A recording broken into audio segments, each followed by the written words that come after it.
ஆனால் இந்த கொரோனா ஒரு காரியத்தை சொல்லி கொடுத்துச்சு. சபை மிக மோசமான இடத்தில் இருந்துச்சு.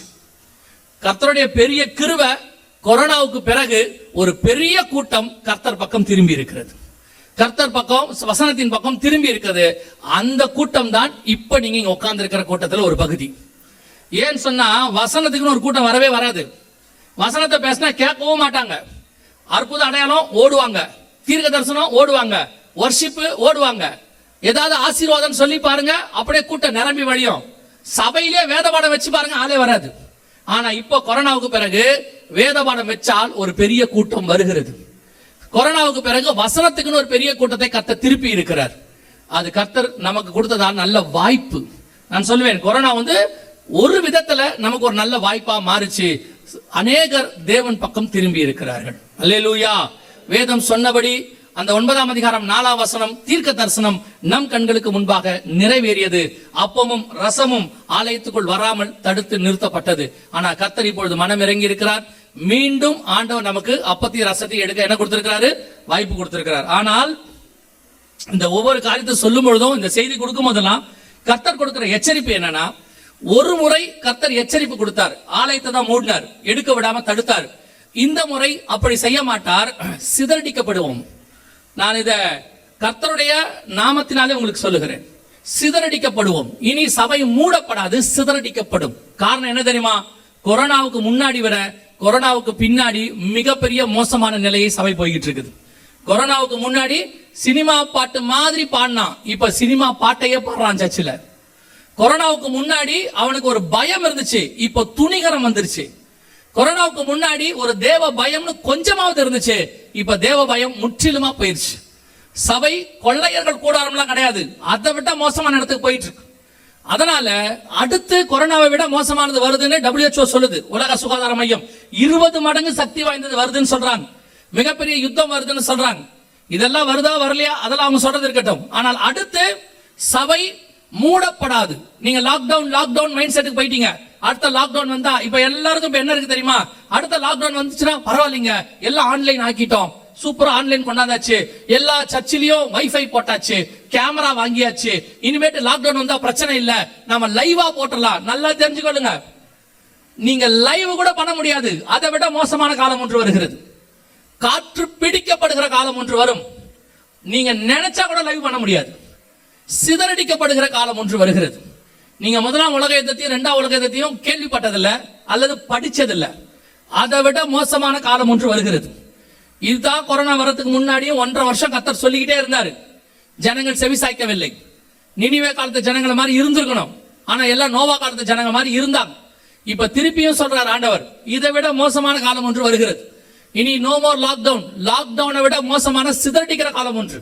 நீங்க நினைச்சுக்கிட்டு இருக்கிறீங்க வைஃபை வச்சு தப்பிச்சுக்கலாம், ஆன்லைன் வச்சு தப்பிச்சுக்கலாம், எல்லா சர்ச்சிலும் கேமரா போட்டாச்சு, ஒருவேளை நீ லாக்டவுன் வந்தாலும் பிரச்சனை இல்லப்பா பண்ணிக்கலான்னு. இல்ல, நீங்கள் எதிர்பார்க்காத வேறொன்று வரப்போகிறது. நீங்கள் வசனத்தை போதிக்க முடியாத காலம் ஒன்று வருகிறது. இது வசனத்தை போதிக்க வேண்டிய காலம். திருப்பியும் சொல்றேன், ஒருவரும் கிரியை செய்ய முடியாத காலம் ஒன்று வருகிறது. சபை இப்பவும் ரொம்ப அசதியா இருக்கு. God never encourage the programs. சபை ப்ரோக்ராம்ல இருக்கு. இப்ப நிறைய ப்ரோக்ராம் கேட்டு பாருங்க. 7 நாளும் நாங்க பிஸியா இருக்கிறோம். இல்ல, 7 நாளும் பிஸியா இருக்கிறது ரொம்ப முக்கியம் இல்ல. பையன் சொல்லுவான், ஒரு வாரம் நான் ஸ்போர்ட்ஸ் மீட்டுக்கு போறேன், ஒரு வாரம் என்ன டெல்லிக்கு அனுப்பிச்சிருக்காங்க, ஒரு வாரம் பாம்பேக்கு அனுப்பிச்சிருக்காங்கன்னு. இது எதுவுமே எக்ஸாம் பாஸ் பண்றதுக்கு உதவாது. எக்ஸாம் பாஸ் பண்ணனா படிக்கணும்ல, இதெல்லாம் சர்டிபிகேட் தான். ஆனா பாஸ் பண்ணாதான் இந்த சர்டிபிகேட்டுக்கு வேல்யூ. பாஸ் பண்ணாட்டி இந்த சர்டிபிகேட் வேல்யூ கிடையாது. 10வது பாஸ் பண்ணாட்டி நீங்க இவ்வளவு ஸ்போர்ட்ஸ் சர்டிபிகேட் வச்சிருந்தாலும் வேல்யூ கிடையாது இல்ல. அந்த மெயின் சப்ஜெக்ட் பாஸ் பண்ணணும்ல. நீங்க நிறைய ப்ரோக்ராம் இப்ப கேட்டு பாருங்க. நாங்க டூர் போறோம், அங்க போறோம், இங்க போறோம், இங்க போறோம் எல்லாம் சொல்றாங்க. ஆனா சபையில் வசனம் இருக்கிறதா? சத்தியம் இருக்கா? சபை சத்தியத்துல வளருகிறதானா? இல்ல. ஆனா we are busy. எல்லா சபையும் பிஸி, எல்லாரும் ப்ரோக்ராம். அத்தனை பேரும் இன்னைக்கு எல்லாம் ரெக்ரியேஷன் குள்ள போயிட்டாங்க, ஜாலியா என்டர்டைன்மெண்ட். கவனிச்சுக்கொள்ளுங்க, கொரோனாவை விட மோசமான காலம் ஒன்று வருகிறது. நான் கொள்ளை நோயை சொல்லல, கொள்ளை நோய் பத்தியே சொல்லல, அதுவும் வரும். அதை விட மோசமான காலங்கள் எல்லாம் வருகிறது. கர்த்தர் சொன்ன முடிவின் காலத்துக்குள்ளே நாம் போய் கொண்டிருக்கிறோம். நான் சொன்னா நீங்க நம்ப மாட்டீங்க. போய் யூடியூப்ல பாருங்க, பெரிய பெரிய அறிஞர்கள், எக்கனாமிஸ்ட், பெரிய பெரியதான பொருளாதார நிபுணர்கள், மிகப்பெரியதான ராணுவ தளபதிகள், அவங்களே சொல்றாங்க நாம மிக மோசமான காலத்துக்குள் என்ட்ராகிட்டு இருக்கோம். நான் சொன்னா நீங்க எல்லாம் பயமுறுத்தணும் சொல்லுவீங்கல்ல. சிங்கப்பூர் பிரதமர் பேசியிருக்கிறார், 7 நிமிஷம் வீடியோ போய் பாருங்க. சிங்கப்பூர் ஜனங்களுக்கு பேசியிருக்கிறாரு. அவர் சொல்றாரு, நாம ஒரு மிக மோசமான காலத்துக்குள் போகிறோம், அதை எதிர்கொள்ள வேண்டி இருக்கிறது, முடிஞ்ச காரியத்தை நாம் செய்வோம், எல்லாம் நாம கேர்ஃபுல்லா இருப்போம், we are in danger. அந்த வேர்டை யூஸ் பண்றாரு, டேஞ்சர். இவ்வளவும் உலகம் சொல்லுது, சபைக்கு ஒண்ணும் கிடையாது. சபையை பொறுத்த வரைக்கும் ஒரே வார்த்தை, கர்த்தர் கிருபை உள்ளவர். இந்த கிருபைங்கிற வார்த்தையை அதிகமா போக்கடிக்கிறது யாருன்னு கேட்டீங்கன்னா இந்த கடைசி கால சபை தான். கிருபை கிருபை கிருபைன்னு சொல்லி நீங்க செய்ய வேண்டிய காரியத்தை செய்யாம கிருபைன்ற பேரை மட்டும் யூஸ் பண்ணிட்டு இருக்கீங்க. ரொம்ப கேர்ஃபுல்லாக இருந்து கொள்ளுங்க. நாம் மிக மோசமான காலகட்டத்துக்குள் என்டர் ஆகிறோம். இந்த காலகட்டத்தில் ஆண்டவர் நடக்கும்னு சொன்ன சில தீர்க்க தரிசனங்கள், குறிப்பாக இந்த 2020 இருந்து இந்த 24க்குள்ளாக நான் சொல்றது வேதத்தில் உள்ளது. நம்ம கிட்ட இருக்க இன்னொரு பிரச்சனை என்ன தெரியுமா? தீர்க்க தரிசனம் நடக்கும்னு சொன்னா ஒத்துப்போம், ஆமாங்க கர்த்தர் சொல்லி இருக்கிறாரு, கண்டிப்பா நடக்கும். தீர்க்க தரிசனம் நடந்துருச்சுன்னு சொன்ன வச்சுங்க, அது கூட நம்பிடுவாங்க, ஆமா இருக்கு, ப்ரூஃபோட இருக்கு, நடந்துருச்சு. ஆனா நம்ம காலத்துல ஒரு தீர்க்க தரிசனம் நடக்குதுன்னு வச்சுக்கோங்க, அது எப்படிங்க நம்ம காலத்தை பத்தி பைபிள்ல இருக்குமா? நம்ம காலத்தை பத்திலாம் இருக்கு. ஏன்னா நம்ம மாடர்ன் ஏஜ், நம்ம எல்லாம் satellite people, smart phone people, இப்ப நம்ம டெக்னாலஜிக்குள்ள வாழ்ந்துட்டு இருக்கிறோம். அதனால நம்ம காலத்தை பத்தி பைபிள் சொல்லாது. ஏன்னா பைபிள் பழையசு, ஓல்டு. நம்ம எல்லாம் டெக்னாலஜி வந்துட்டோம், அறிவுபூர்வமாயிட்டோம், அறிவு பெருக்கத்தின் காலம். அதனால இந்த காலத்தை பத்தி எல்லாம் பைபிள்ல இருக்காது நீங்க நினைச்சிட்டு இருக்கிறீங்க. நல்லா தெரிஞ்சுக்கொள்ளுங்க, எல்லா காலகட்டத்தை குறித்தும் பைபிளிலே எழுதப்பட்டிருக்கிறது. அதினத்தின் காலத்தை பத்தி ஆண்டவர் சொல்லி வச்சிருக்கிறார். இந்த குறிப்பாக 2020 இருந்து இந்த 2024க்குள்ள நடக்கிற நடந்த சில சம்பவங்கள், அதை தான் நம்ம பார்க்க போகிறோம். பார்த்துட்டு அடுத்து மிக முக்கியமான ஒரு சம்பவம் நடக்கும், அதையும் சொல்லிட்டு இந்த முதல் நாள் நான் கூட்டத்தை முடிக்க விரும்புகிறேன். வாசிங்க, ஓசியாவின் புஸ்தகம் 12ஆம் அதிகாரம் 1வது வசனத்தை வாசிங்க.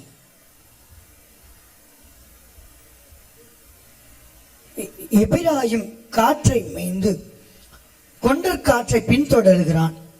அவன் நாள்தோறும் பொய்யையும் கேட்டையும் வர்த்திக்க பண்ணி அசிரியரோட உடன்படிக்கை பண்ணுகிறான்.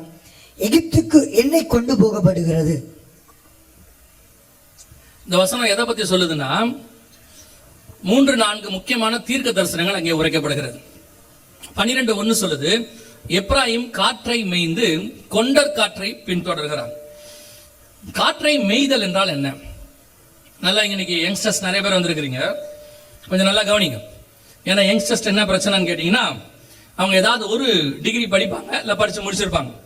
அந்த டிகிரியை படிச்சு முடிச்சு அதுல கொஞ்சம் நல்ல மார்க் எடுத்துட்டோன்னே அவங்களோட மைண்ட் என்ன ஆகுதுன்னா, இந்த பைபிள் வந்து ரொம்ப ஓல்டு புக்கு, இது போய் நோவா காலத்து சம்பவம், அந்த சிம்சோனை பத்தி அந்த காலத்துல உள்ளதெல்லாம் இருக்கு, நம்ம காலத்துக்குரியதான டெக்னாலஜி இதுல இருக்குதா அப்படின்லாம் கேக்குறீங்கல்ல. உங்களுக்கு சொல்றேன், நீங்க படிக்கிற படிப்பு வந்து இப்பதான் படிக்கிறீங்க. இத பத்தின எல்லா அட்வான்ஸ்ட் உள்ள அப்டேட்டட் வெர்ஷன் உலகத்துல ஒண்ணே இருக்குன்னா அது பரிசுத்த வேதாகமம் மட்டும்தான். இந்த ஒரு பைபிள் தான் 3000 வருஷத்துக்கு அப்டேட்டடா எழுதப்பட்டது. எல்லா காலகட்டத்தை பத்தி இதுல இருக்கு. இதுல பிரச்சனை என்னன்னா, நாம இதை புரிஞ்சுக்கிறதுக்கு தான் காலமாகவே ஒழிய அது பழசு இல்ல, நாம தான் இன்னும் புதுசாகாம இருக்கோம். ஏன்னா அது புதுசா இருக்கு, அப்டேட்டட் வெர்ஷன். இதுல பாருங்க, இப்ப நீங்க வாசிச்ச வசனம் இருக்குல்ல, 12:1, எப்ராயிம் காற்றை மேய்ந்து கொண்டற் காற்றை பின்தொடர்கிறான். காற்றை மேய்தல் என்றால் என்ன? காற்றை மேய முடியுமா? அதாவது காற்றை போய் மேயறதுக்கு வாய்ப்பு இருக்குதா? காற்றை கையிலேயே பிடிக்க முடியாது, காற்றை பார்க்கவும் முடியாது.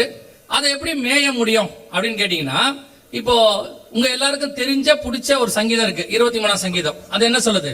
கர்த்தர் என் மேய்ப்பராய் இருக்கிறார், நான் தாழ்ச்சி அடையேன், அவர் என்னை புல்லுள்ள இடங்களில் மேய்த்து. என்ன புல்லுள்ள இடத்துல மேய்க்கிறார்னா என்ன அர்த்தம்? அந்த வசனத்தின்படி என்ன புல்லுள்ள இடங்களை கர்த்தர் மேய்க்கிறார்னா என்னை கொண்டு போய் புல்லுகிட்ட விடுறான்னு அர்த்தமா? அது அர்த்தம் அப்படி அல்ல. என்னை புல்லுள்ள இடங்களில் மேய்த்துனா கர்த்தருடைய வார்த்தை எனக்கு பசுமையாக இருக்கிறது, எனக்கு ஆகாரத்தை கொடுக்க, என் ஆத்மாவுக்கு தேவையான ஆகாரத்தை கொடுக்கிறார், அது என்னை போஷிக்கிறதுன்னு அர்த்தம். அமர்ந்த தண்ணீர் அண்டையில் நடத்துறாருன்னா என் தாகத்தை அவர் தீர்க்கிறார், என் ஆத்ம தாகத்தை ஜீவ தண்ணீர் கொடுக்கிறார் அப்படின்னு அர்த்தம். புல்லுள்ள இடங்களில் மேய்த்துனா அப்படியே புல்லு மேய விடுறாருன்னு அர்த்தம் இல்லையா? ஸ்பிரிச்சுவலா புரிஞ்சுக்கிறோம்ல, அதே மாதிரி தான் இதையும் புரியணும். காற்றை மேய்ந்து கொண்டற் காற்றை பின்தொடர்கிறான் அப்படின்னா என்ன அர்த்தம்னா, காற்று தான் அவனுக்கு சாப்பாடு. காத்தா என்ன இருக்கும்? சாப்பாடு. எப்படி புல்லு மேயிறமோ அத மாதிரி காத்த மேயிறமா. காற்றை யாராவது சாப்பிட முடியுமா? காத்துல ஆகாரம் இருக்குதா அப்படின்னு கேட்டீங்கன்னா, இந்த கடைசி 20 வருஷம் 30 வருஷம் இருக்குல்ல, இந்த 25 வருஷம் முழுக்க முழுக்க காற்றை நம்பி வாழுகிற காலம். நம்முடைய ஆகாரம் இன்னும் சொல்ல போனா கொரோனாவுக்கு பிறகு, கொரோனால இருந்து 2019 20ல இருந்து இந்த 25க்குள்ள முழுக்க முழுக்க மனிதன் காற்றை நம்பி வாழ்கிற காலம். உங்களுக்கு சிம்பிளா சொல்லணும்னா உங்க கையில இருக்கிற போன், உங்க போன் முழுக்க முழுக்க காற்றை நம்பி தான் இயங்குகிறது. நீங்க ஒருத்தர் கால் பண்றீங்க, அவர் எங்கேயோ இருக்கிறார், வெளிநாட்டுல இருக்கிறாரு அல்லது வெளியூர்ல இருக்கிறார், அந்த கால் அடுத்த செகண்ட் போகுது. நீங்க ஒரு மெசேஜ் அனுப்புறீங்க, அடுத்த செகண்ட் அங்க போகுது. நீங்க ஒரு வீடியோவோ இமேஜோ அனுப்புறீங்க, அடுத்த செகண்ட் அங்க போகுது. எது வழியாக போகுது? மோட் என்ன? Travelling mode. ஒரு 40 வருஷத்துக்கு முன்னாடி பாத்தீங்கன்னா எல்லா வீட்லயும் போன் இருக்கும். அதுல இருந்து ஒரு ஒயர் போகும், அது வீட்டு வாசல் வெளியே வரைக்கும் அங்க ஒரு ஜங்ஷன் பாக்ஸ் இருக்கும். அதுல இருந்து மேல கம்பிக்கு போகும், அந்த கம்பி உலகம் முழுக்க கனெக்ட் பண்றப்பட்டிருக்கும். இதுதான் நம்ம இன்னைக்கு நீங்க கரண்ட் பாக்குறீங்கல்ல, அந்த மாதிரி உலகம் முழுக்க இருந்துச்சு. அது பேர் கம்பி உள்ள தந்தி முறை. இப்ப இருக்கிறதுக்கு பேரு கம்பி இல்லா தந்தி முறை, ஒயர்லெஸ். எல்லாமே காற்று தான் மோடு. நீங்க அனுப்புறது முழுக்க முழுக்க காத்து இருக்கிற இடத்துல போகுது. நீங்க சில இடத்துல சொல்றீங்கல்ல, சிக்னல் இல்ல, சிக்னல் வீக்கா இருக்குது, அதோட அர்த்தம் என்னன்னா அந்த இடத்துல அது ரீச் ஆகாத இடத்துல இருக்கு, காத்து குறைவா இருக்குது, ரீச் ஆகாத இடத்துல இருக்கு. அதுதான் அங்கே சொல்லப்படுகிறது. அப்ப நல்லா தெரிஞ்சுக்கொள்ளுங்க, காற்றை மேய்ந்து அப்படின்னா என்ன அர்த்தம்? காத்து தான் சர்வைவல். இந்த 30 வருஷமா, குறிப்பா இந்த 5 வருஷமா காத்து தான் வாழ்க்கையே. காற்றை நம்பிதான் எல்லா பிசினஸ். கொரோனால பாருங்க, நீங்க பாக்குறீங்களா, ஆன்லைன்னாலே காத்து தான். எல்லாமே காத்து வழி தான் வருது. உங்க ஸ்டடீஸ், ஆன்லைன் ஸ்டடீஸ் வந்துருச்சு, ஸ்கூல் ஆன்லைன் ஸ்கூல். அடுத்து ஒர்க் ஃப்ரம் ஹோம், அடுத்து உங்க பேங்கிங் சிஸ்டம், பண பரிமாற்றம் அத்தனையும் காத்துல தான் இருக்கு. ஜிபே, போன்பே, என்ன வேணா சொல்லிக்கோங்க, எல்லாமே காற்று.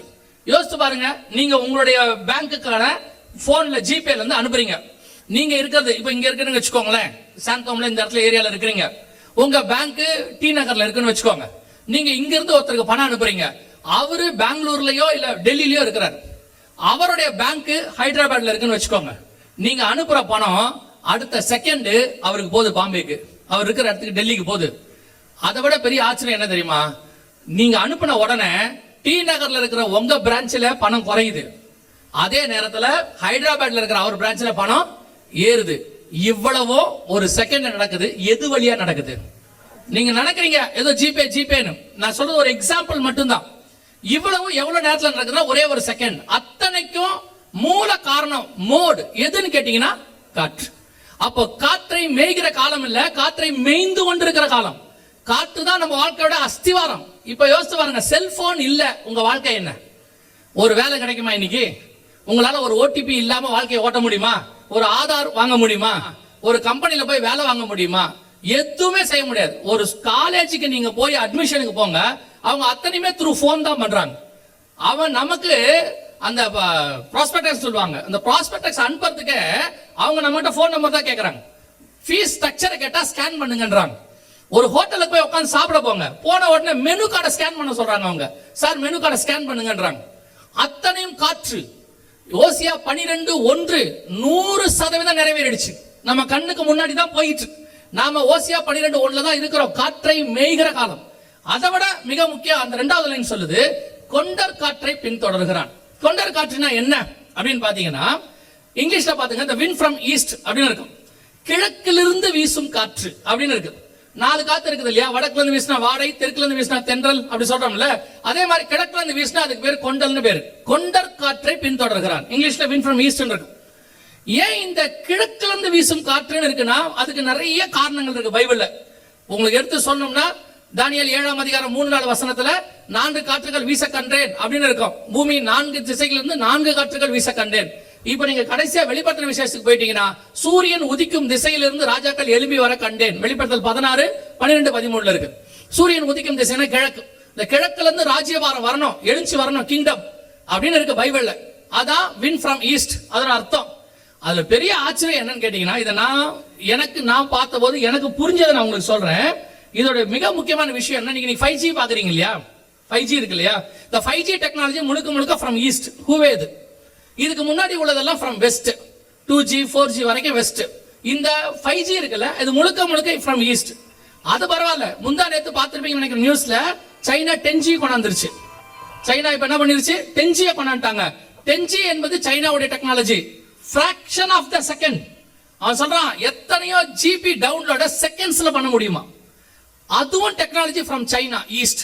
பைபிள் சொல்லுது, சூரியன் உதிக்கும் திசையிலிருந்து ராஜாக்கள் எழும்பி வரும்படி. வெளிப்படுத்தல் 16, 12, 13.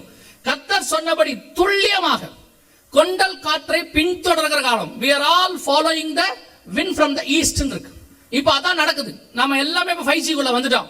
அடுத்து 6G, அதுவும் ஜப்பான், 10G சைனாவுது, முழுக்க முழுக்க ஈஸ்ட். இப்போ நீங்க பார்த்திருப்பீங்க, சைனா வந்து அமெரிக்காவுடைய பொருளாதாரத்தை என்ன பண்ணிட்டு இருக்குது, நாசம் பண்ணிட்டு இருக்கு. சைனா எழும்பிட்டு இருக்கு ஒரு பக்கம். கடைசியா சைனா எழும்பி வரணும். சைனான் பைபிள்ல போடல, வின் ஃப்ரம் ஈஸ்ட், கிழக்குல இருந்து ஒரு ராஜாக்கள், அது சைனாவா இருக்கலாம், இந்தியாவா இருக்கலாம், ஈரானா இருக்கலாம், யார் வேணா இருக்கலாம், ஏன்னா இவங்க எல்லாமே ஈஸ்ட்ல இருக்காங்க. பைபிள் சொன்னபடி தீர்க்க தரிசனம் நடக்குது. அப்ப காற்றை பின்தொடர்கிற காலம் வந்துருச்சு. இப்ப நீங்க எதெல்லாம் போன்ல பண்றீங்களோ, இப்ப சாப்பாடே எதெல்லாம் வருது தெரியுமா? போன்ல ஆர்டர் பண்ணதான் சாப்பாடே வருது. அந்த ஒரு சாப்பாடு பண்றாங்க இல்லையா, இந்த டெலிவரி பண்றாங்கல்ல, அதுல ஒரு சிஇஓ அவருடைய எடிட்டோரியல்ல எழுதியிருக்கிறார். அவர் என்ன எழுதியிருக்கார் தெரியுமா? இன்னும் 2 வருஷத்துக்குள்ளாக தமிழ்நாட்டில் இருக்கக்கூடிய, தமிழ்நாடோ இந்தியாவோ, அவர் எழுதியிருக்கிறார், தமிழ்நாட்டுன்னு டெல்லி எழுதியிருக்கார், அவங்களுடையதான இரவு சாப்பாட்டை நாங்கள் தான் நிர்ணயிப்போம்னு எழுதுறார். we will decide ன்னு எழுதுறார். யோசிச்சு பாருங்க, எதை அடிப்படையா வச்சு சொல்றாரு? முழுக்க முழுக்க காற்றை அடிப்படையா வச்சு. அவங்க நம்பித்தான் நம்ம சாப்பாடே இருக்குமா, அந்த அளவுக்கு போயிருச்சு. இப்ப நீங்க ஏத்த வேணாலும் எடுத்துக்கொள்ளுங்க, காற்றை அடிப்படையாக வந்த காலம். இதைத்தான் உங்களுக்கு சொல்றேன். இந்த டெக்னாலஜி எல்லாம் இருக்கு பைபிள்ல. உபதேச புத்தகத்தில் ஆண்டவர் சொல்வார் 4வது வசனத்துல, நீ வானத்துக்கு ஏறி நட்சத்திரங்களுக்கு நடுவே உன் கூட்டை கட்டினாலும் அங்கிருந்து நான் விழ பண்ணுவேன். இதோ ஏரியா ISS கட்டினாங்க, இன்டர்நேஷனல் ஸ்பேஸ் ஸ்டேஷன். இதோ சேட்டலைட்லாம் விட்டாங்க, ஸ்பேஸ் எக்ஸ் கீழே வந்து விழுந்துச்சு. இப்ப ISS கூடு கட்டி இருக்கிறாங்க, இன்டர்நேஷனல் ஸ்பேஸ் ஸ்டேஷன். ஒரு நாள் அதுவும் கீழே விழும், 2030க்கு மேல கீழே விழும். அவங்களே சொல்றாங்க, நம்ம சொல்லல, அவங்க தான் சொல்றாங்க. எல்லாருக்கு பைபிள்ல சொல்லப்பட்ட வசனங்கள் தான் நிறைவேறிக்கொண்டே இருக்கிறது. இன்னைக்கு ஏதோ ஒரு டிகிரியை முடிச்சுட்டு பைபிள்லாம் படிக்க வேண்டாம் பசங்க சொல்றாங்க, யூத்ஸ் பைபிள்லாம் படிக்க வேண்டாம், ஈஸி E=mc² கண்டுபிடிச்ச ஆல்பர்ட் ஐன்ஸ்டீன் சொல்றாரு பைபிள் தான் பெஸ்ட். அவர் சொல்றாரு கிராவிடேஷனல் ஃபோர்ஸ் கண்டுபிடிச்சாரு பாருங்க, அவர் சொல்றாரு பைபிள் தான் இருக்கிறதுல தி பெஸ்ட் அப்படிங்கிறார். எவ்வளவு பெரிய ஆட்கள் எல்லாம், சயின்டிஸ்ட் எல்லாம், அத்தனை பேரும் பைபிள் தான் இருக்கிறதுல பெஸ்ட்னு சொல்லிட்டு போயிட்டாங்க. இன்னைக்கு ஒரு டிகிரி முடிச்ச நம்ம பையன் சொல்றான், இதுல என்ன இருக்கு, ஓல்டு புக்குங்கிறான், ஏன்ஷியன்ட் புக்குங்கிறான். நல்லா கவனிச்சுக்கொள்ளுங்க, பைபிள்ல இன்னைக்கு மட்டும் இல்ல, அடுத்து வரக்கூடிய 1000 வருஷத்துக்கு தேவையான அத்தனை விஷயங்களையும் கர்த்தர் எழுதி வச்சுட்டு போயிருக்கிறார். உங்களுக்கு எனக்கு புரியறதுக்கு தான் லேட் ஆகுது, அவர் எழுதி வச்சுட்டாரு. 2500 வருஷத்துக்கு முன்னாடி ஓசியா புத்தகத்தை எழுதி வச்சதா புரிஞ்சுக்கிறதுக்கு நமக்கு 2025 தேவைப்படுது. 2025ல தான் ஓசியா 12:1 புரியுது.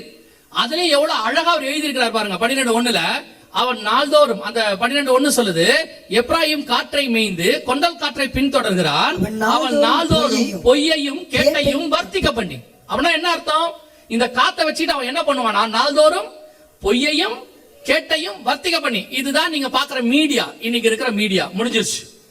நீங்க வச்சிருக்கிற வாட்ஸ்அப்போ, ஃபேஸ்புக்கோ, யூடியூபோ, வாட் எவர் இட் இஸ், நீங்க என்ன வேணா வச்சுக்கோங்க, உங்ககிட்ட வரது எல்லாமே காத்துல வருது. நீங்க எக்ஸா இருக்கட்டும், எக்ஸ்தலம்னு சொல்றீங்கல்ல, அதுவா இருக்கட்டும், இன்ஸ்டாகிராமா இருக்கட்டும், ஃபேஸ்புக்காக இருக்கட்டும், அல்லது யூடியூபாக இருக்கட்டும், உங்க வாட்ஸ்அப்பாக இருக்கட்டும், எல்லாமே காத்து வழியா தான் வருது. ஆனா என்ன வருது, உங்களுக்கு எது வருது, உங்களுக்கு எது முக்கியமாக காட்டப்படுகிறது? ஒரு 25 வருஷத்துக்கு முன்னாடி நியூஸ்னா டிவில 2 நியூஸ் வரும், பேப்பர்னா நியூஸ் பேப்பர். இதுல வர்றதுல பாத்தீங்கன்னா மேஜர் நல்ல விஷயங்களாக தான் இருக்கும், 1-2 தான் தீமையான விஷயங்கள் வரும். இப்ப நீங்க எடுத்துக்கோங்க, தீமையான விஷயங்கள் தான் மேஜரா இருக்குது, கேடான விஷயங்கள் ஒண்ணு பொய் இல்ல கேடு. இப்ப நீங்க இது எப்படிங்க, உண்மையா இல்லையா? உண்மை இருக்கும், ஆனா அந்த உண்மை கேடான விஷயமா இருக்கும். நீங்க ஒருவன் நன்மை நினைப்பீங்க, அது பொய்யா இருக்கும். இந்த 2 தான் இருக்கும். அங்க வசனம் சொல்றபடி நாள்தோறும் பொய்யையும் கேட்டையும் வர்த்திக்க பண்ணி. பொய்யான விஷயம் வருது. கொரோனா நேரத்துல எத்தனை பொய் வந்துச்சு நீங்களே சொல்லுங்க. வாட்ஸ்அப்ல வந்த மாதிரி பொய் உலகத்திலேயே அந்த காலத்துல எந்த காலத்திலயும் வரல இல்லையா? கொரோனாவில் அத்தனை பேரும் டாக்டர் ஆயிட்டோம், அப்படிதானே? நமக்கு தெரியாத மெடிசனே கிடையாது. எலுமிச்சை பழத்தை புளிஞ்சு குடின்றதுல ஆரம்பிச்சு, ஆவிய புடிய ஆரம்பிச்சு, என்னென்ன வைத்தியம் இருக்குதோ அத்தனை பேரும் டாக்டர் ஆயிட்டான். எல்லாம் MBBS படிக்காத டாக்டர்ஸ் தான். எல்லாம் பொய், ஒன்னும் சரியாகல. கொரோனாவுக்கு இன்னும் மெடிசன் இல்லை, இப்ப வரைக்கும் கொரோனாவுக்கு மெடிசன் கிடையாது. இன்னொன்னு கேடு. கொரோனாவே எடுத்துக்கோங்களேன், அவன் பரப்பின விதம் இருக்குல்ல மீடியால, அதுதான் ஜனங்களையே பயங்கர பயமுறுத்துச்சு. ஒரு மியூசிக்க போட்டு அவன் சொல்றத நீங்க பார்க்கணுமே, தெருக்கள் தோறும் பிணங்கள் குவிந்து கிடக்கிறது. நீங்க யாராவது பாத்தீங்களா? தமிழ்நாட்டில் யாராவது பாத்தீங்களா? நான் பார்க்கல. எரிக்க வழி இல்லாமல் சுடுகாட்டில் பிணங்கள் குவிந்து கிடக்கிறது. நம்மளையும் வெளியே வர வேணான்ட்டான். வந்தா தானே நமக்கும் தெரியும். அவன் சொல்றதுதான் நியூஸ். நமக்கு சொன்ன விதத்தை பார்க்கணுமே. ஒரு வயலினை பின்னாடி போட்டு, நல்ல விஷயத்துக்கு கூட அவள் வயலின் ஒழுங்கா போட்டிருக்க மாட்டான். சர்ச்சில் கூட ஒழுங்கா அப்படி வயலின் போறது இல்லை. அவன் போட்ட வயலின்லாம் அவ்வளவு அழகா போட்டு கேட்கும் போது நமக்கு எப்படி இருந்துச்சு தெரியுமா? நாளைக்கு எப்படி நம்ம வீட்டுல ஒரு பணம் விழுந்துரும் போல, அப்படிதான் இருந்துச்சு. அவ்வளவுதான், நாளைக்கு நீங்களாய் கூட இருக்கலாம் அப்படின்னு சொல்லி ஒண்ணு கேடு இல்ல பொய், இதா இருக்கு. இப்போ உங்க மனநிலை எப்படி ஆயிடுச்சு தெரியுமா? இப்போ இருக்கிற விசுவாசிகளுடைய மனநிலை கூட எப்படி இருக்கு தெரியுமா? நல்ல விஷயத்தை பார்க்க நீங்க யாரும் தயாராகவே இல்லை. பார்க்கிற விஷயம் கேடான விஷயமா இருந்துச்சுன்னா உங்க ஆத்மாவுக்கு தேவையா, உங்க ஆவிக்குரிய வளர்ச்சிக்கு தேவையானா அது இருக்காது. அப்படி ஒரு இப்ப யூடியூபே எடுத்துக்கோங்களேன், அதுல கொடுக்கறதான ஹெட்டிங் இருக்குல்ல, தமிழ்லைன்னு சொல்லுவாங்க, ஹெட்டிங் இருக்குல்ல, நீங்க எந்த நல்ல தமிழ்ல பார்த்து உள்ள போயிருக்கிறீங்களா? உங்க ஆவிக்குரிய வளர்ச்சிக்கு தேவையான தமிழ்ல பார்த்து உள்ள போயிருக்கீங்களா? ஆவிக்குரிய வாழ்க்கையின் 7 படிகள் உள்ள போவீங்க. மகிமை மேல் மகிமை அடைவது எப்படி உள்ள போவீங்க? அந்த ஊழியக்காரர் குடும்பத்தில் நடந்தது என்ன உள்ள போறீங்களா இல்லையா? போறீங்களா இல்லையா? அப்போ நீங்க எதுக்கு தயாராயிட்டீங்கன்னா கேட்டுக்கு தயாராயிட்டீங்க, நன்மைக்கு தயாராக இல்ல. இப்ப நாங்க எங்க செய்தியெல்லாம் நாங்க போடும்போது, செகண்ட் கம்மிங்கா இருக்கட்டும் அல்லது ஆவிக்குரிய செய்தியாவே இருக்கட்டும், எதை போடும் போதும் நாங்க தமிழ்ல ரொம்ப கேர்ஃபுல்லா சாஃப்டா தான் போடுவோம். ஆனா எங்களை எடுத்து போடுறான் பாருங்க, அவன் போடுறதெல்லாம் பயங்கரமா இருக்கும். கொலை நடங்கும் செய்தி எம்டி ஜெகன். நான் எப்போ கொலை நடுங்க செய்தியே சொன்னேன், அதுல வேற ஒரு போட்டோ வந்து ஒண்ணு கண்டுபிடிச்சு வச்சிருக்கான். எங்க இருந்து எடுத்து எங்கிட்ட அது இல்ல, அவன் வச்சிருக்கான், அப்படி வச்சிருக்கான். அத போட்டு சும்மா கீழே அப்படி போடுறான் பாருங்க. 2025 நடக்க போகும் மிக மோசமான சம்பவங்கள் எம்டி ஜெகன். நான் தீர்க்கதரிசியா? நான் எங்கேயாவது சொன்னேன்னா அப்படி நீங்க அதை தானே பாக்குறீங்க. அந்த வீடியோவை போய் பாருங்க, 1.5 லட்சம் பேர் பார்த்திருக்கான். இப்ப நான் போட்டிருக்கேன், சபை பரலோகத்துக்கு போவது எப்படி, 10,000 பேர் கூட பார்க்க மாட்டேங்கிறான். நீங்க பார்க்கலங்கிற வருத்தத்துல நான் சொல்லல, உங்க மனநிலை கேட்டையும் பொய்யையும் விரும்புகிற இடத்துக்கு நீங்களே வந்துட்டீங்க. யோசிச்சு பாருங்க, ஒரு ஊழியக்காரனை பத்தி தப்பா போட்டா ஓடி போய் பாக்குறீங்களா இல்லையா? அதுல உங்க ஆவிக்குரிய வளர்ச்சிக்கு என்ன இருக்கு? அது உண்மையாவே இருக்கட்டும், நான் பொய்யனுக்கே சொல்லல, உண்மை கூட இருக்கட்டும், உங்க ஆவிக்குரிய வளர்ச்சிக்கு அதுல என்ன இருக்கு? ஆவிக்குரிய வளர்ச்சிக்கான எத்தனை செய்தி அந்த யூடியூப்ல இருக்கு. எதையாவது போய் பாக்குறீங்களா? பார்க்க மாட்டிய. ஏன்னா நீங்களே பொய்யும் கேடுமாக மாறி கொண்டிருக்கிறீங்க. உங்க மனநிலையை பிசாசு மாத்திரம். உங்க மனநிலையை நல்லா யோசிச்சு கொள்ளுங்க. இந்த கேடான செய்திகளை பார்க்கறதுனால உங்களுக்கோ உங்கள் ஆத்மாவுக்கோ ஒரு பிரயோஜனமும் கிடையாது. மாறாக நல்ல ஆவிக்குரிய செய்திகளை போய் கேளுங்க. எத்தனையோ பரிசுத்தவான்கள், சாம் சுந்தர் ஐயால இருந்து, அப்புறம் தாமஸ் ராஜ் ஐயால இருந்து, சிபிஎம் பாஸ்டர்ஸ்ல இருந்து எத்தனையோ பெரிய பெரிய பாஸ்டர்ஸ் எல்லாம் செய்தி கொடுத்து வச்சிருக்காங்க. 10 நிமிஷம் 20 நிமிஷம். அதை போய் பாருங்க, அது உங்க ஆவிக்குரிய வளர்ச்சிக்கு உதவும். அதை போட்டு விட்டு கேட்டாலும் உதவும். யாரோ யார் கூடயோ என்னவோ பண்ணா உங்களுக்கு என்ன? அதை போய் பார்க்கறதுல என்ன, அதுல தெரிஞ்சு என்ன பண்ண போறீங்க? நீங்க பார்க்கறதுனால போடுறவனுக்கு வேணா ஆசீர்வாதம், அவனுக்கு யூடியூப்ல இருந்து பணம் வரும், உங்களுக்கு என்ன வரும்? நீங்கள் பொய்யையும் கேட்டையும் விரும்புறவங்க இல்லைங்க, அவர் உண்மைதான் போறார், உண்மையா இருக்கட்டும், ஆனால் கேடு, அதுல என்ன நன்மை இருக்கு? உங்க ஆவிக்குரிய வாழ்க்கை வளர போதா? கவனிச்சு கொள்ளுங்க. இது பொய்யையும் கேட்டையும் வர்த்திக்க பண்ணி, அந்த இடத்துல வசனம் எவ்வளவு அழகா இருக்கு பாருங்க. வர்த்திக்க பண்றானா, அதுக்கு பேர் தான் ஃபார்வர்ட். சொல்றான்ல, சப்ஸ்கிரைப் பண்ணுங்க, ஃபாலோ பண்ணுங்க, ஃபார்வர்ட் பண்ணுங்க, வர்த்திக்க பண்ணுங்கன்ற ஒரே வார்த்தை அதான் இருக்கு. 12:1 ஓசியாவின் புஸ்தகம். விசுவாசிகளுக்கு நான் சொல்லுகிறேன், இப்ப இப்படி பண்ணாலும் அவன் கோவப்படுறான், இதை சொன்னா டென்ஷன் ஆகிறான். ஏன் இப்படிலாம் சொல்றீங்க?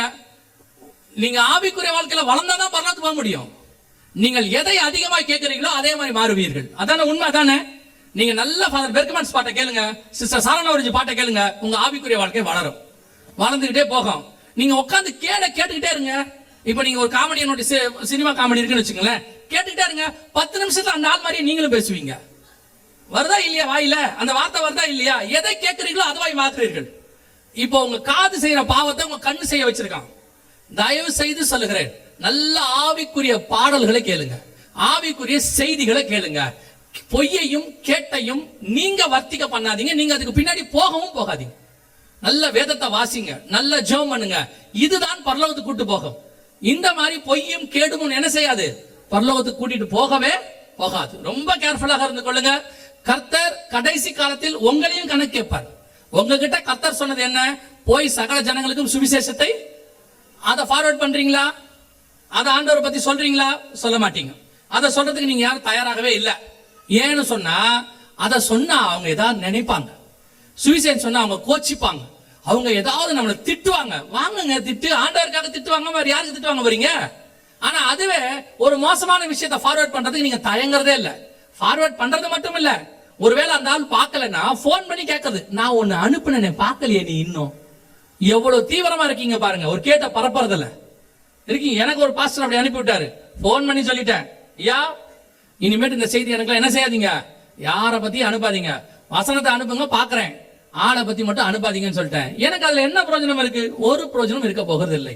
என்னை பொறுத்த வரைக்கும் நீங்கள் ஆவிக்குரிய வாழ்க்கையில் வளர வேண்டுமானால் நல்ல ஆவிக்குரிய செய்திகளை கேளுங்க, நல்ல வசனம் வாசிங்க. அதுதான் உங்களை பரலோகத்துக்கு கொண்டு போகும். அல்லேலூயா. 12:1 சொல்லுகிறது, ஓசியாவின் புத்தகம், அவன் நாள்தோறும் பொய்யையும் கேட்டையும் வர்த்திக்க பண்ணி அசிரியரோடு கூட உடன்படிக்கை பண்ணுகிறான். இதுவும் 2021-22 நடந்துச்சு. அசிரியரோடு கூட உடன்படிக்கைனா என்ன? இஸ்ரவேல் அசிரியரோடு கூட உடன்படிக்கை. யோசித்து பாருங்க, 2000 வருஷமா இஸ்ரவேல் தேசமே இல்ல. அதுக்கு முன்னாடி 1000 வருஷம் அவங்க அடிமையா இருந்தாங்க. பாபிலோன்ட்ட, மேதிய பெர்ஷர்கள்ட்ட, கிரேக்கர்கள்ட்ட, ரோமர்கள்ட்ட அடிமையா இருந்தாங்க. ஏறக்குறைய 3000 வருஷம். 3000 வருஷம் இவர்கள் அடிமையாக இருந்திருக்கிறாங்க, இல்லாம இருந்திருக்கிறாங்க. இவங்க எப்படி அசிரியரோடு உடன்படிக்கை பண்ணுவாங்க? ஆனால் இப்போ 2021-22 அசிரியரோடு கூட உடன்படிக்கை பண்ணப்பட்டாகி விட்டது. இஸ்ரேல் தேசம் UAE என்று சொல்லக்கூடியதான யுனைடெட் அரப் எமிரேட்ஸ் என்று சொல்லக்கூடிய 7 நாடுகள், அவங்க எல்லாரோடையும் உடன்படிக்கை பண்ணியாச்சு. இது மட்டும் இல்ல, இன்னும் சில அரபு நாடுகளோட உடன்படிக்கை அவங்க பண்ணி இருக்கிறாங்க. வேதம் சொன்னபடி அசிரியரோடு உடன்படிக்கை. இந்த ஒரு ஸ்பெஷாலிட்டி என்ன தெரியுமா? இந்த உடன்படிக்கை இதுக்கு முன்னாடி 3000 வருஷமா எங்கேயுமே நடக்கல. ஏன்னா அப்படி ஒரு தேசமே இல்ல, அவங்களோட பண்ண முடியாது. சரி, அவங்க வந்துட்டாங்க 1948 வந்த பிறகும் பண்ண முடியாது. ஏன் பண்ண முடியாதுன்னா 1948 இருந்து 2020 வரைக்கும் இஸ்ரவேல் என்றால் அரபர்களுடைய எதிரிகள். அவங்களுக்கு இவங்களுக்கும் ஆகாது. 2 பேரும் பயங்கரமா சண்டை போடுறவங்க. இவங்க 2 பேரும் உடன்படிக்கை பண்றதுக்கு வாய்ப்பே கிடையாது. ஆனா வேதம் சொல்லுது, கடைசி நாட்களில் ஒரு உடன்படிக்கை நடக்கும். அது நம் கண்களுக்கு முன்பாக நடந்து முடிஞ்சிருச்சு. வேதத்தில் சொன்ன ஓசியா 12:1 சொன்னப்பட்ட அடுத்த தீர்க்க தரிசனம் சில வருஷங்களுக்கு முன்பாக, நான் சொல்ல ஒரு 10 வருஷத்துக்கு முன்பாக, அரபு நாடுகளுடைய எந்த பாஸ்போர்ட்டை எடுத்தீங்கனாலும் எல்லா பாஸ்போர்ட்லயும் ஃபர்ஸ்ட் பேஜ்ல ஒன்னு பிரிண்ட் பண்ணிருப்பாங்க, this passport is not valid for இஸ்ரேல்னு இருக்கும். லிட்டரலா எல்லா பாஸ்போர்ட்லயும் அப்படியே இருக்கும், this passport is not valid for Israel அப்படின்னு இருக்கும். அந்த அளவுக்கு இஸ்ரேலை பகைத்த நாடுகள் 7 நாடுகள் இன்னைக்கு வந்து உடன்படிக்கை பண்ணி இருக்குது. அசிரியோடு கூட உடன்படிக்கை பண்ணப்படுகிறது. அடுத்து அந்த வசனம் என்ன சொல்றது? எகிப்துக்கு எண்ணெய் கொண்டு போகப்படுகிறது. இது அதை விட பயங்கரம். ஏன் தெரியுமா? 1948 இருந்து இஸ்ரேலுடைய நம்பர் 1 எதிரி யாருன்னு கேட்டா எகிப்து. முதல் யுத்தம் எகிப்தோட தான் நடந்துச்சு. 72 வரைக்கும் அவங்க தான் எதிரி. அங்க ஒரு நாசர்னு ஒரு ஜனாதிபதி இருந்தார் எகிப்துல. அவர் சொன்னாரு, இஸ்ரேலை ஒழிச்சு கட்டுறதான் என் வேலைன்னாரு. அந்த அளவுக்கு எகிப்துக்கும் இஸ்ரேலுக்கு ஆகாது. நமக்கே தெரியும், பைபிள் காலத்துல இருந்து ஆகாது. நடுவுல கொஞ்சம் ஒப்பந்தம் எல்லாம் பண்ணாங்க அந்த காலத்துல, ராஜாக்கள் காலத்துல. அதுக்கப்புறம் இப்ப பாத்தீங்கன்னா அவ்வளவு எதிரிகள். ஆனா வசனம் சொல்லுது, இஸ்ரவேலில் இருந்து எண்ணெய் எகிப்துக்கு போகும். 2வது பாயிண்ட், எகிப்துக்கு எண்ணெய் வேணும்னா எகிப்துடைய ஒரு கரையில இருந்து இன்னொரு கரையில பார்த்தா சவுதி அரேபியா தெரியும். ஒரே ஒரு ஆறு தான் இருக்கு, தபுக்குங்கிற இடத்துல ஒரே ஒரு ஆறு தான் இருக்கு. அந்த ஆத்தங்கரையில இருந்து அந்த பக்கத்தை நீங்க பாத்தீங்கன்னா, ஆறோ அது செங்கடலுடைய ஒரு பகுதியோ, அங்கிருந்து அந்த பக்கத்துல நீங்க பாத்தீங்கன்னா எகிப்து தெரியும். எகிப்துல போற காரெல்லாம் தெரியும், சவுதியில இருந்து பார்த்தா தெரியும். சவுதி தான் உலகத்திலேயே நம்பர் 1 எண்ணெய் தயாரிக்கிற நாடு. அவங்களும் ஒரே மதக்காரங்க, ஒரே அரபியர்கள். இவன் கேட்டா அவன் கொடுத்துட்டு போறான்.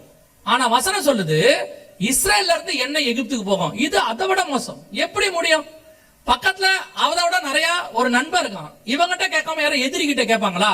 ஆனா வசனம் சொல்லுது, இஸ்ரேவேல்ல இருந்து எண்ணெய் எகிப்துக்கு கொண்டு போகப்படும். இந்த தீர்க்க தரிசனமும் துல்லியமாய் நிறைவேறி விட்டது.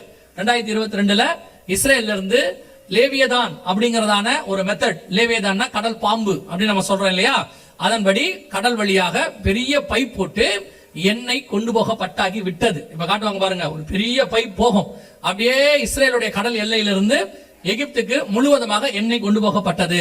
ஓசியா 12:1 எழுத்துக்கு எழுத்து போது பாருங்க, எழுத்துக்கு எழுத்து 100% தீர்க்க தரிசனம் துல்லியமாய் நிறைவேறி விட்டது. கர்த்தர் சொன்ன அத்தனை விஷயங்களும் ஓசியா 12:1 நிறைவேறி விட்டது. இது எல்லாமே 2021-22 நடந்த சம்பவங்கள். கர்த்தர் என்ன வாக்கு பண்ணினார், என்ன தீர்க்க தரிசனம் உரைத்தாரோ அவை எல்லாம் நிறைவேறிடுச்சு. இது எல்லாம் நிறைவேறின தீர்க்க தரிசனம் நம்முடைய காலத்தில். அதான் ரொம்ப இம்பார்ட்டன்ட். ஓசியா 9:4 இருந்து ஓசியா 12:1 வரைக்கும் சொல்லப்பட்ட தீர்க்க தரிசனங்களில் நம்முடைய காலத்தில் நிறைவேறினதுதான் நான் உங்களுக்கு சொல்லிட்டே இருக்கு. இப்போ இதை ஒட்டி நடக்க போகிற இன்னொரு மிக முக்கியமான நடக்க போகிற தீர்க்க தரிசனம், அதை சொல்லிவிட்டு நான் முடிக்கிறேன். வாசிங்க யோவேல் புஸ்தகம் 1ஆம் அதிகாரம் 6வது வசனத்தை வாசிங்க. யோவேல் 1:6. எண்ணி முடியாத ஒரு பலத்த ஜாதி என் தேசத்தின் மேல் வருகிறது. அதன் பற்கள் சிங்கத்தின் பற்கள், துஷ்ட சிங்கத்தின் கடைவாய் பற்கள் அதற்கு உண்டு. இது யாரை பத்தி சொல்லப்பட்டிருக்குது அப்படின்னு கேட்டீங்கன்னா, இந்த காலகட்டத்தில் இஸ்ரவேலுக்கு விரோதமாக எழுப்பி வரக்கூடியதான ஒரு ராஜ்யம். அதுக்கு என்ன ஹிண்ட் கொடுத்திருக்கிறாருன்னா, அதன் பற்கள் சிங்கத்தின் பற்கள், கடவாய் சிங்கத்தின் பற்கள் அதற்கு, துஷ்ட சிங்கத்தின் கடவாய் பற்கள் அதற்கு உண்டு. இது யாரை பத்தி சொல்லப்பட்டிருக்கிறது அப்படின்னு கேட்டா, உங்களுக்கு ப்ரூஃப் வேணும்னா வாசிங்க வெளிப்படுத்தின விசேஷம் 13ஆம் அதிகாரம் 2வது வசனம். நான் கண்ட மிருகம் சிறுத்தையை போல் இருந்தது. அதன் கால்கள் கரடியின் கால்களைப் போலவும் அதன் வாய் சிங்கத்தின் வாயை போலவும் இருந்தன. இதுதான் அங்க சொல்லப்பட்டிருக்கிறது. வாய் சிங்கத்தின் வாயின் இருக்கு இல்லையா, அதைத்தான் யோவேல் 1:6 எண்ணி முடியாத ஒரு பலத்த ஜாதி எழும்பி வருகிறது. இது யாரை பத்தி அப்படின்னு பார்த்தா இது தனி செய்தி, இது நம்ம முழுசா கொடுக்க முடியாது. ஆனா ஒண்ணு தெரிஞ்சுக்கோங்க, இது யாரை பத்தி அப்படின்னு கேட்டீங்கன்னா, அடுத்து வரக்கூடிய சாம்ராஜ்யம், எண்ணி முடியாத ஒரு பலத்த ஜாதி. யாரை குறிச்சு அப்படின்னு பாத்தீங்கன்னா, யூரோப்பியன் யூனியன் என்று சொல்லக்கூடியதான இவர்களை குறித்து அங்கே சொல்லப்பட்டிருக்கிறது. இது தனியா மெசேஜ் எடுத்து உங்களுக்கு ப்ரூஃப் பண்ணோம், இவங்க தான் சொல்லி அதுக்கு 1.5 மணி நேரம். இப்ப நம்ம அதை பார்க்கல, ஏற்கனவே இந்த செய்திகள்லாம் வலைத்தளத்தில் இருக்கு, வேணா நீங்க போய் பார்த்துக்கோங்க. இந்த யூரோப்பியன் யூனியனை தான் சொல்லுகிறது எண்ணி முடியாத ஒரு பலத்த ஜாதி, சிங்கத்தின் வாய் அப்படின்லாம் இருக்கு இல்லையா, அது இவங்களை பத்தி தான். இப்போ இதுதான் வரப்போகுது. எப்படி வரப்போகுதுன்னு சொன்னா, ஏற்கனவே நாங்க பல தடவை செய்திகள்ல சொல்லி இருக்கிறோம், இப்பவும் சொல்றோம். ஒரு சாம்ராஜ்யம் விழுந்தா அடுத்த சாம்ராஜ்யம் எழும்படும். அதுதான் உலக சரித்திரம். இங்கிலாந்து நல்ல ஸ்ட்ராங்கா இருந்துச்சு, விழுந்துச்சு, அமெரிக்கா எழும்புச்சு. இப்போ அமெரிக்கா விழுகிறது, உங்க கண்ணுக்கு முன்னாடி தெரியுது. பொருளாதாரம் விழுந்துருச்சு, அடுத்து ராணுவம் விழும், ஒவ்வொன்றாக விழும். அடுத்து 3ஆம் உலக யுத்தம் என்னைக்கு வேணாலும் ஸ்டார்ட் ஆகும். நல்லா தெரிஞ்சுக்கொள்ளுங்க, இன்னைக்கு தான் நாளைக்கு தான் கிடையாது, எப்ப வேணாலும் ஸ்டார்ட் ஆகும். நேத்து கூட ஈரான் போர்ட்ல பயங்கரமான ஒரு விபத்து நடந்திருக்குது. இப்போ இந்தியா பாகிஸ்தான் அடிச்சுக்கிற நிலைமையில இருக்குது. எங்க வேணாலும் எப்படி வேணாலும் 3ஆம் உலக யுத்தம் ஸ்டார்ட் ஆயிடும். அந்த ஸ்டார்ட் ஆன உடனே 3ஆம் உலக யுத்தத்தின் முடிவில் இங்கிலாந்து எப்படி விழுந்ததோ அதே மாதிரி அமெரிக்கா விழும். அதற்கு பதிலாக இன்னொரு வல்லரசு எழும்பும். அந்த வல்லரசு தான் இது. இப்போ ரீசெண்டா இந்தியன் எக்ஸ்பிரஸ் அப்படிங்கிற ஒரு பத்திரிகையில ஒரு செய்தி கொடுத்திருக்கிறாங்க. அந்த செய்தி என்னன்னு சொல்லுதுன்னா, எப்படி அமெரிக்க டாலரை விட யூரோ மேலே எழும்புகிறது, அமெரிக்க டாலரை எப்படி யூரோ சப்ரஸ் பண்ணி மேல வருது அப்படின்னு ஒரு ஆர்டிகல் போட்டிருக்கிறாங்க. கிட்டத்தட்ட 20 வருஷமா சொல்றோம், 2004 இருந்து சொல்றோம், அமெரிக்காவை வீழ்த்தி யூரோ மேலே வரும். இது எங்களுடைய எல்லா மெசேஜ்ல இருக்கும். இப்பவும் சொல்றேன், நாங்க தீர்க்கதரிசிகள் கிடையாது, நாங்க தீர்க்கதரிசிகள் புத்திரரும் கிடையாது. இது பைபிள்ல உள்ள தீர்க்க தரிசனம். எண்ணி முடியாத ஒரு பலத்த ஜாதி எழும்பி வரணும். அது யூரோப்பியன் யூனியன், அதோடைய கரன்சி தான் யூரோ. இந்த யூரோப்பியன் யூனியன் எழும்பணும்னா யூரோ மேல வரணும், கரன்சி மேல வந்தாதான் ஒரு நாடு மேல வரும். ஒரு வல்லரசு ஆகணும்னா படைபலம் பணபலம் ரெண்டு வேணும். இப்போ அமெரிக்காவுடைய டாலர் அப்படியே அட்ட ஸ்டெச் கீழே விழுந்துருச்சு, கொஞ்சம் கொஞ்சமா செத்துக்கிட்டு இருந்துச்சு. ட்ரம்ப் கள்ள தூக்கி போட்டார் மேல, அவ்வளவுதான் விஷயம். அது ஏற்கனவே ஒரு 10 வருஷமா குத்துயிரும் கொலையுருமா இருந்துச்சு. 3 மாசத்துல மனுஷன் நல்லபடியா முடிச்சு வச்சுட்டாப்ல. அடுத்து இன்னும் 2-3 மாசத்துல முடிச்சிருவாப்ல, அதெல்லாம் கரெக்டா பர்ஃபெக்டா செய்வாப்ல. இப்போ அது முடிஞ்சிருச்சு. அவர் வந்தது வேற காரணத்துக்காக, இது சைட்ல அவர் செஞ்சுட்டு இருக்கிறார். சோ இப்போ அமெரிக்க டாலர் க்ளோஸ் ஆன உடனே அதுக்கு பதிலா யூரோப்பியன் யூனியன் தான் எழும்பும். இப்போ இந்த யூரோ என்கிறதான் அந்த இடத்துல சொல்லப்படுகிறது. இப்போ நீங்க பாக்குற யுத்தம் இருக்குல்ல, இவங்களை கொண்டு வருவதற்கான யுத்தம், அடுத்த வல்லரசை உருவாக்குவதான யுத்தம். இந்த 3ஆம் உலக யுத்தத்தின் முடிவில் ஆரம்பிச்சிருச்சு. இப்போ சொல்றேன், பல நாட்டு தலைவர்கள் சொல்லியிருக்காங்க. ஜெலன்ஸ்கி உக்ரைனுடைய தலைவர் சொல்றாரு, நாம் 3ஆம் உலக யுத்தத்தில் இருக்கிறோம்னு சொல்றாரு. சில அறிஞர்கள் சொல்றாங்க, we are on third world war, நாம் third world war 3ஆம் உலக யுத்தத்தில் இருக்கிறோம்னு சொல்றாங்க. இன்னைக்கு ஒரு எக்கனாமிஸ்ட், அதாவது ஒரு பொருளாதார நிபுணர் சொல்றாரு, இன்னும் நமக்கு புரியவே மாட்டேங்குதே, நாம மிகப்பெரிய ஆபத்துக்குள்ள இருக்கிறோமே, இந்த ஜனங்களுக்கு எப்போ புரியும் அவர் சொல்றாரு. ஒரு பொருளாதார நிபுணர் இன்னைக்கு எழுதியிருக்கிறார். நான் அந்த ஆர்டிகல் எடுத்து வச்சிருக்கிறேன். எதுக்கு சொல்றேன்னா, நாம் 3ஆம் உலக யுத்தத்துக்குள் இருக்கிறோம், அதாவது போயிட்டே இருக்குன்னு அவங்க எல்லாம் சொல்றாங்க. முடிவு என்னவா இருக்கும்னா, இவங்க எழும்புவாங்க, யூரோப்பியன் யூனியன் தான் எழும்பும். யூரோப்பியன் யூனியனுடைய வல்லரசாக மிகப்பெரியதான எண்ணி முடியாத ஒரு பலத்த ஜாதி எழும்பி வரும். இந்த காலகட்டத்தில் யோசிச்சு பாருங்க, யோவேல் புஸ்தகத்துல சம்பந்தமே இல்லாம ஒரு வசனத்தை கர்த்தர் சொல்றார். வாசிங்க 2ஆம் அதிகாரம் 16வது வசனத்தை வாசிங்க. ஜனத்தை கூட்டுங்கள், ஜனத்தை கூட்டுங்கள், சபையை பரிசுத்தப்படுத்துங்கள், சபையை பரிசுத்தப்படுத்துங்கள், முதியோரை சேருங்கள், முதியோரை சேருங்கள், பிள்ளைகளையும் பிள்ளைகளையும் பால் உண்கிற குழந்தைகளையும் கூட்டுங்கள். எல்லாரையும் கூட சொல்றாரு. குறிப்பா சபை, ஜனத்தை கூட்டுங்கள், சபையை பரிசுத்தப்படுத்துங்கள், முதியோரையும் பால் உண்ணுகிற குழந்தைகளையும் கூட்டுங்கள். எதுக்காக? மணவாளன் தன் அறையையும், மணவாளன் தன் அறையையும், மணவாட்டி தன் மறைவையும் விட்டு மணவாட்டி தன் மறைவையும் விட்டு புறப்படுவார்களாக. இந்த சம்பவத்துக்காக எல்லாரையும் கூட்டுங்கன்றார். உங்க எல்லாருக்கும் தெரியும், மணவாளன் மணவாட்டிங்கிறதான கான்செப்ட் முழுக்க முழுக்க புதிய ஏற்பாட்டு சபையை குறித்து சொல்லப்படுவது. பழைய ஏற்பாட்டுல இஸ்ரவேல் ஜனங்களை ஒரு நாளும் கர்த்தர் மணவாட்டி மணவாளன் கூப்பிட்டதே கிடையாது. உங்களுக்கு தெரியும், வெளிப்படுத்தல் 22:17 சொல்லுது, ஆவியும் மணவாட்டியும் ஆ என்பார்களாக. வெளிப்படுத்தின விசேஷம் 21ஆம் அதிகாரம் 2ஆம் வசனம் சொல்லுகிறது, மணவாட்டி தன் மணவாளனுக்காக அலங்கரிக்கப்பட்ட மணவாட்டியை போல அப்படின்னு இருக்கு. இந்த மணவாட்டிங்கிற கான்செப்ட் புதிய ஏற்பாட்டு சபைக்குரியது. இன்னும் உங்களுக்கு நேரடியா சொல்லணும்னா 2 கொரிந்தியர் 11ஆம் அதிகாரத்துல 2-3 வசனத்துல பவுல் சொல்றாரு, உங்களை ஒரே புருஷனுக்கு கற்புள்ள கன்னிகையாக ஒப்படைக்கும்படி நான் வைராகியம் கொண்டேன். சோ சபை என்பது மணவாட்டி என்பதை வேதம் தெளிவா சொல்லுது. யோவேல் புஸ்தகத்துல ராஜ்யம் எழும்பி வருவதை பத்தி இருக்கு. 2ஆம் அதிகாரத்துல ஒரு மிகப்பெரியதான ஒரு ஜாதி, அதாவது ஒரு டெக்னாலஜியை பத்தி அங்க பேசுறாரு. கிட்டத்தட்ட 3-4வது வசனத்துல இருந்து 1வது வசனத்துல இருக்கும், 3வது வசனத்துல இருந்து பேசுறாரு, 12வது வசனம் வரைக்கும் பேசுறாரு. அது பல கனி வழியா இன்னொலையும், அது வந்துட்டு இது ஜன்னல் வழியா போகும், எப்படி ஒவ்வொன்றா சொல்லிட்டே வர்றாரு. டெக்னாலஜி, வார், இவைகளை பத்தி பேசிக்கிட்டே இருக்கும் பொழுது நடுவுல ஆண்டவர் தீர்க்கதரிசிக்கு ஒரு காரியத்தை சொல்றாரு, மணவாளன் தன் அறையையும் மணவாட்டி தன் மறைவையும் விட்டு புறப்படுவார்களாக. ஏன் திடீர்னு இவைகளுக்கு நடுவுல மணவாளம் மணவாட்டி கான்செப்ட் உள்ள வந்துச்சு? யோசிச்சு பாருங்க. ஓசியால எங்கேயுமே இல்ல, இது வரவே இல்லை. இப்படி ஒன்னொன்னா சொல்லிக்கிட்டே வந்துட்டு யோவேல்ல இந்த எண்ணி முடியாத ஒரு பலத்த ஜாதி வரும்னு சொல்லிட்டு அடுத்து என்ன பண்ணுவார் தெரியுமா? 1:15 வாசிங்க. யோவேல் 1:15. அந்த நாள் நிமித்தம் ஐயோ, கர்த்தருடைய நாள் சமீபமா இருக்கிறது, கர்த்தருடைய நாள் சமீபமா இருக்கிறது. 2:1 வாசிங்க. சீயோனிலே எக்காலம் ஊதுங்கள், என் பரிசுத்த பர்வதத்திலே எச்சரிப்பின் சத்தமிடுங்கள், தேசத்தின் குடிகள் எல்லாம் தத்தளிக்க கடவர்கள், ஏனெனில் கர்த்தருடைய நாள் வருகிறது, அது சமீபமா இருக்கிறது. ஒரு தடவைக்கு 2 தடவை, 2 தடவைக்கு 3 தடவை இந்த 2 அதிகாரத்துல மட்டும் கர்த்தருடைய நாள் சமீபம், கர்த்தருடைய நாள் சமீபம், கர்த்தருடைய நாள் சமீபம்னு சொன்ன ஆண்டவர் திடீர்னு இங்க சொல்றாரு, மணவாளன் தன் அறையையும் மணவாட்டி தன் மறைவையும் விட்டு புறப்படுவார்களாக.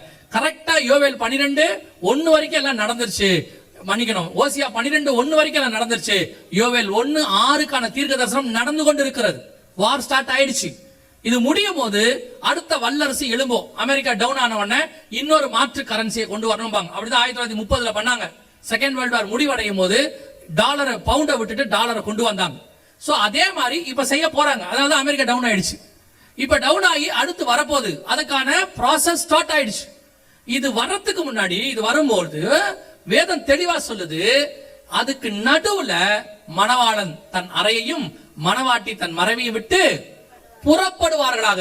நல்லா கவனிங்க, இயேசுவின் பகிரங்க வருகையில இயேசு வருவார். ஆனா ரகசிய வருகையில் தான் சபை புறப்பட்டு போகும். இது பகிரங்க வருகை பத்தின வசனம் இல்ல, சபை எடுத்துக்கொள்ளப்படுதலை பத்தினதான வசனம். மணவாட்டி புறப்படுவார்களாக. அப்ப நீங்களும் நானும் எந்த இடத்துல இருக்கிறோன்றதை மட்டும் புரிஞ்சு கொள்ளுங்க. மிக மிக மிக முக்கியமான வருகைக்கு முந்தின ஸ்டேஜ்ல நிக்கிறோம், கடைசி காலத்துல நிக்கிறோம். நோவா 100 வருஷம் பேழை கட்டினார். அந்த காலத்துல இருந்து அவர் நீதியை பிரசங்கிக்கிறார். ஜலப்பிரளயம் வரப்போது, ஜலப்பிரளயம் வரப்போது, ஜலப்பிரளயம் வரப்போகுது. ஆனா அவர் போக்குவரத்தாக இருந்தாராம். பேழைக்குள்ள என்ன செய்யறாராம்? போக்குவரத்து. அதனால என்ன அர்த்தம்? கர்த்தர் நோவாவை உள்ளே விட்டு கதவை அடைத்தார். அர்த்தம் என்னன்னா, நோவா போய் சொல்லிட்டே இருக்கிறாரு, மிருகம்லாம் வருது, மனுஷன் வரல, மிருகம்லாம் வருது. 100 கோடிக்கு மேல இருந்திருப்பாங்க அன்னைக்கு கணக்கு.